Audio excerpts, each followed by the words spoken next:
wasn't surprised in the outcome and how it went. No, going into this fight, I'm not going to go in there and slug it out with a 255 heavyweight.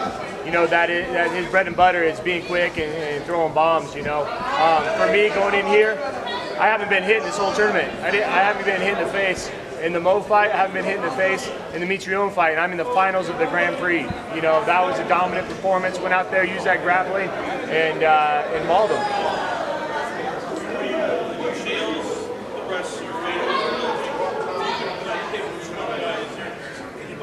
If I'm picking for the whole mystique and nostalgia of it, I'm picking Fedor. To win the heavyweight Grand Prix, the title, be a 2-division champion, and do it beating Fedor, it doesn't get any bigger than that. That being said, they're so different. Chael, I think I know what I'm going to get with Chael. With Fedor, he has that mystique. You never know, what he's going to do in there. He throws bombs. He's great on the ground.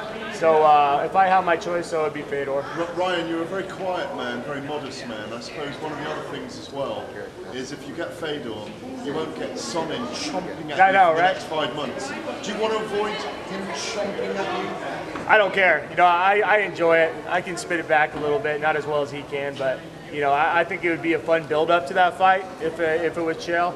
I like both these guys, and I think they're both great fighters, and for any one of them to be in the finals, it's going to be, it's going to be fireworks. But for me, I think you ask anybody in this tournament, who would you want to fight in the finals? It's stand across the cage, USA, Russia. It's Fedor. Do you think it's a harder fight though, realistically, having hit this whole tournament? I'm sure maybe you want to be pushed a little in this thing. Yeah, I mean, Chael, you get what you get, right? I've been fighting guys like Chael my whole career, and I do extremely well against wrestlers. I have most of my knockouts against other wrestlers. Like I said, with Fedor, you don't really know what you're going to get. You don't know what Fedor you're going to get. Is he going to come out, throw bombs, be aggressive? How's his cardio? We haven't seen his ground game in a long time. How's that? Can I take him down, and is he constantly going to be throwing up, different submissions, all that kind of stuff? Well, we don't know. So I think Fedor is that unknown for sure, and we kind of know what we're going to get with Sonnen. Ryan, we asked you this week where you thought you stood in the 205-pound division in the world. Where do you think you stand in the heavyweight division in the world? Man, if I go out there and win this heavyweight tournament, I got to be talked about in the pound for pound, regardless of promotion. If you look at my record and look at the guy, who I've fought, just killers in there. I'm 10 and actually now I'm 11-1 in my last 12 fights. Take a look at my record when you have a chance. Even a guy like Mitrione, I went out there, got 10-8 rounds, and he was the #1 heavyweight in Bellator. Ryan, congrats on the win tonight. You said all along you wanted to go through the heavyweights to really feel like you earned the heavyweight title at the end.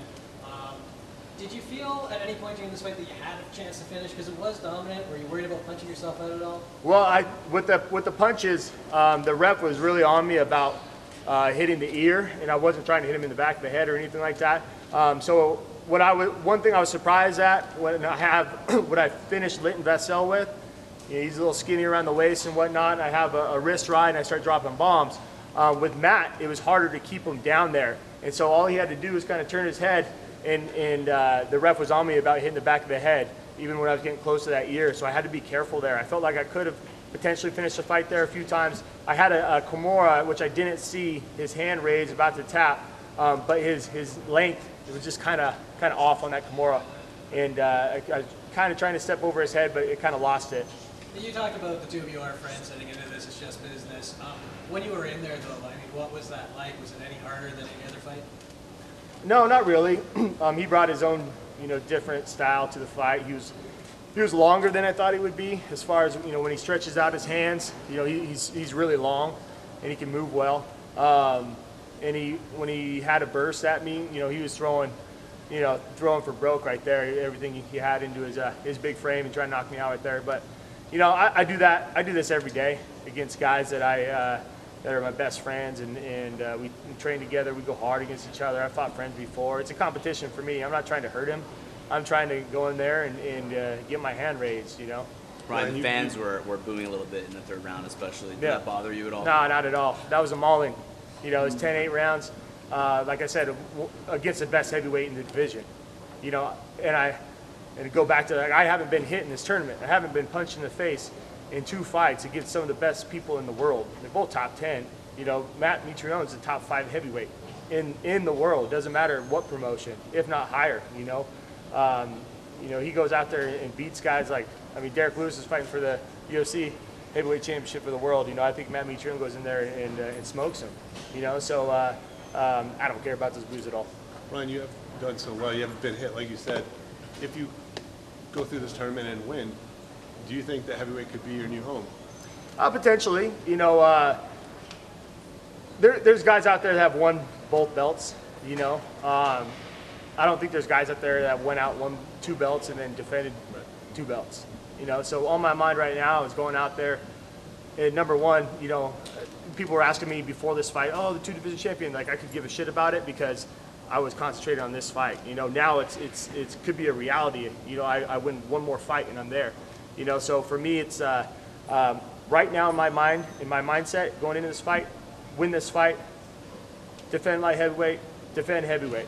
It's unlikely to happen, but would you, in your heart of hearts, if you won the heavyweight tournament, love for MMA to come together and you to face, say, Daniel Cormier, who has both of those belts as well? Do you think about that? Oh, I do think about that, you know, and we all kind of woulda, coulda, shoulda, you know, and a big reason for me to come over is I believed I was the best in the world, and I never got the opportunity to show it. You know, over here I did, you know, and so, yeah, it's always there. I'm a competitor. I want to be the best in the world. I don't have like, oh yeah, but there's another organization and there's got, you know, taking nothing away from him. He's a dominant champion. He's one of the best to ever do it. You know, of course I want to, you know, but will that ever happen? No.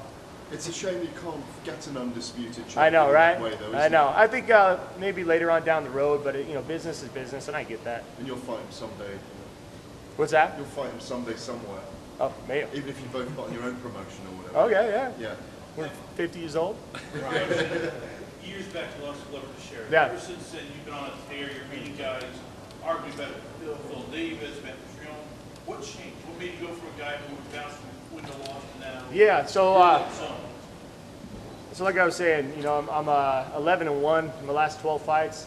You know, I had a hiccup in there with Anthony Johnson. I was going in there. I was like, I'm gonna, you know, take him down, and I just didn't set anything up. I took a shot, and then I was thinking about that fight ever since. You know, and the next fight, I promised myself, I was like, you're the best. Come on, like you don't have to second guess yourself or anything or try something dumb. You know, so for me, I think that fight changed everything. Where I was like, all right, I'm going in there, and I'm going to be smart about it. I'm going to be carefree. I'm not going to make a big deal about it during fight week. I'm just going to go in there and perform. So after that fight, I just, you know, I went out there and knocked out the number 3 ranked UFC guy, Latifi. You know, then Nogueira. You know, they came over here, won the belt, fought a tough Linton Vassell. You know, knocked out King Mo. You know, then here I just beat one of the best heavyweights in the world, you know, and so it's just my mindset. My mindset's changed.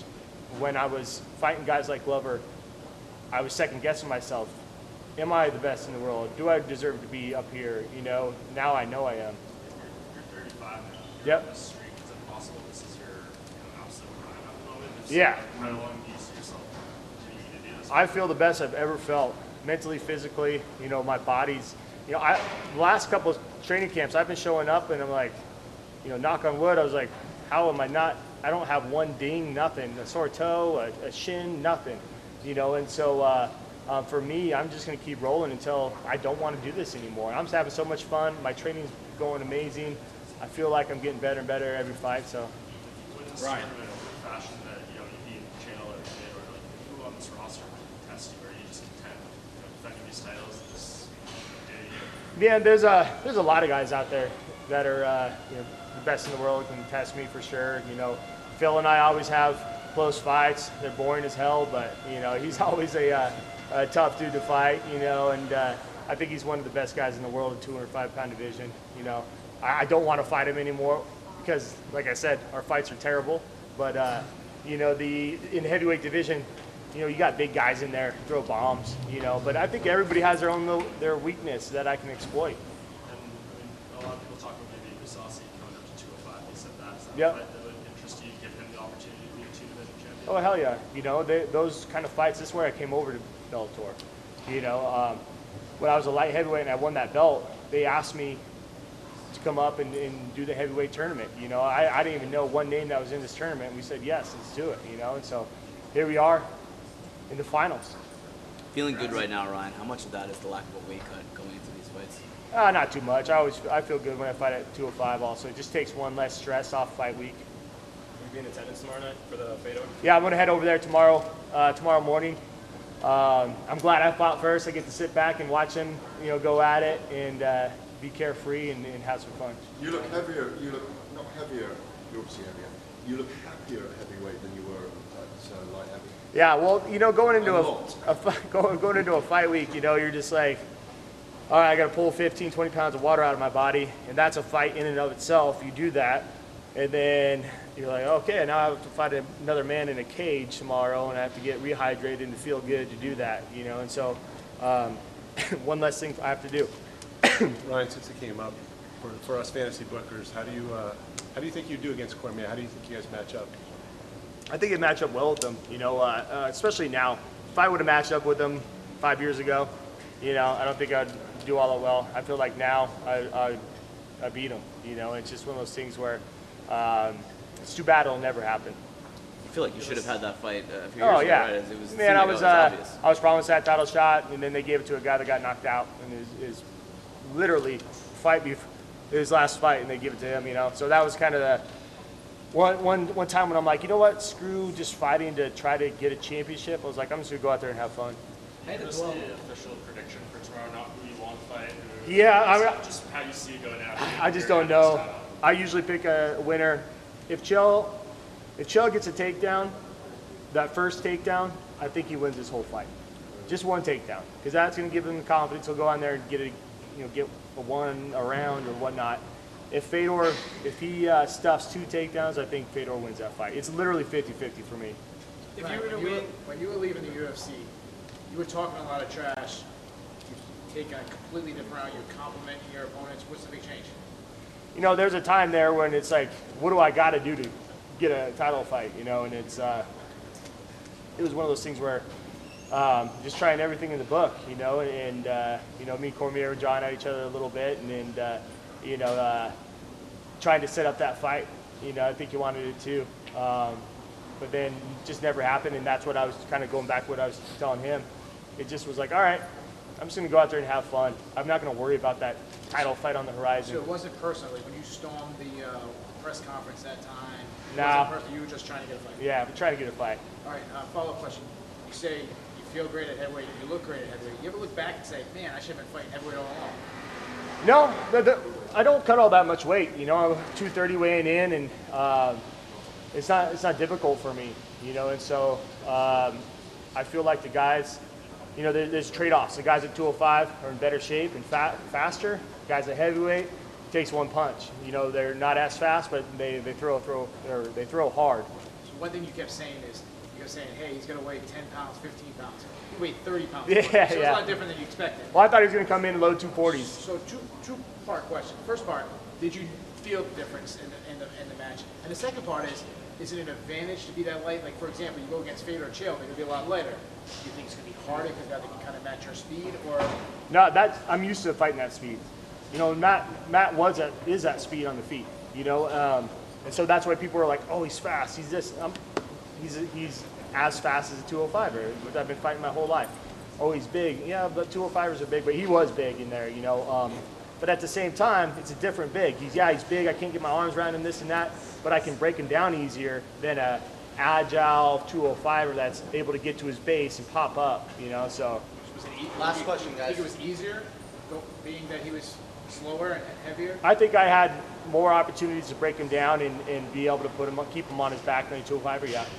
Ryan, given the opportunity, if you were to win the entire tournament, would you give Mitrione, knowing he's your friend, a rematch to prove himself against you down the line? I think that fight kind of settled it. You know, I don't think how it goes any different. You know, I don't want to fight my friends. You know, we had to fight because we were in a tournament. You know, it's one of those things where I know he's going to be back up, and who knows where I'm going to be, and so he'll get his shot again. All right, thank you, everybody. Thanks, guys. Appreciate it. Thanks, Ryan. Thanks, Jeff.